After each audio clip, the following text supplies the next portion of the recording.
Hello అండి, నేను మీ సునీత చౌదరిని. ఎలా ఉన్నా ఫ్రెండ్స్? అయితే చాలా బాగున్నాను. ఈరోజు రెస్టారెంట్ స్టైల్లో పెప్పర్ చికెన్ ఎలా చేసుకోవాలో చూపిస్తాను. కావలసినవి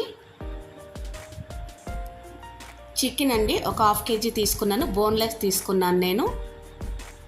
ఇది తయారు చేసే ముందే 3 గంటలు ఫ్రిడ్జ్లో పెట్టుకున్నానండి నేను.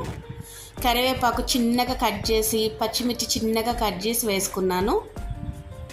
అంటే ఫ్లేవర్ దానికి అతుక్కోవాలన్నమాట అండి. అవి చిన్న చిన్నగా కట్ చేసుకోవాలన్నమాట మనం. అల్లం పేస్ట్, గరం మసాలా, సాల్ట్ కొంచెం వేసుకోవాలండి. ఇది టేస్టీ సాల్ట్ అన్నమాట. అది గరం మసాలా వేసాను. కొంచెం కారం, ఎగ్ అండి, 1/2 ఎగ్గే వేసుకోవాలి. ఎల్లో సైడ్ వేసుకోకూడదు. 1/2 కిలో చికెన్కి 1/2 ఎగ్గే వేసుకోవాలండి. కేజీ చికెన్కి అయితే ఫుల్ ఎగ్ వేసుకోవాలన్నమాట. తర్వాత నిమ్మకాయ పిండుకుంటున్నాను.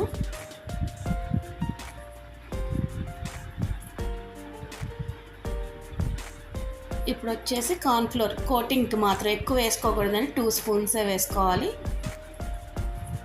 మసాలా అంతా బాగా పట్టేలాగా కలుపుకోవాలి. తర్వాత పెప్పర్ చికెన్ కాబట్టి మిరియాలు లైట్గా నల్ల కొట్టుకొని వేసుకోవాలండి, పొడి కాకుండా. మనం ఓన్గా నూరుకొని వేసుకుంటే బాగుంటుంది ఇందులో.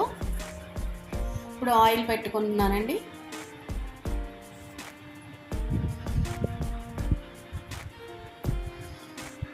ముక్క విడివిడిగా వేసుకోవాలండి, కలిసిపోతే అతుక్కుపోతాయి అన్నమాట. విడివిడిగా వేసుకోవాలి మనం. సేమ్ రెస్టారెంట్ స్టైల్లో వస్తుందండి. చాలా టేస్టీగా ఉంటుంది. మీరు ఎవరైనా చక్కగా తయారు చేసుకోవచ్చు ఈజీగా.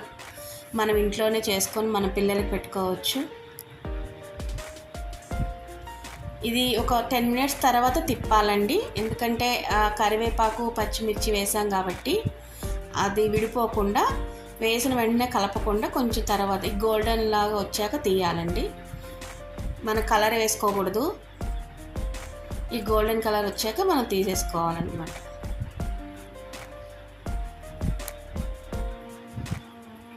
ఇంకో వాయి వేసుకున్నానండి. దాని మీద తీసిన తర్వాత పెప్పర్ మళ్ళీ పౌడర్ చల్లుతున్నానండి.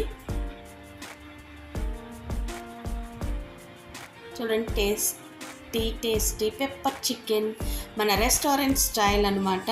నిజంగా చాలా రుచిగా ఉంటుందండి.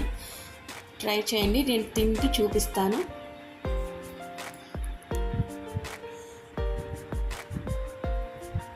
ఎంత రుచిగా ఉందోనండి, సూపర్గా ఉంది. చాలా టేస్టీగా వచ్చింది. కాలుతుందండి, చాలా బాగుంది. మీకు ఎవరికైనా కావాలంటే ట్రై చేసుకోండి. Okay friends, bye.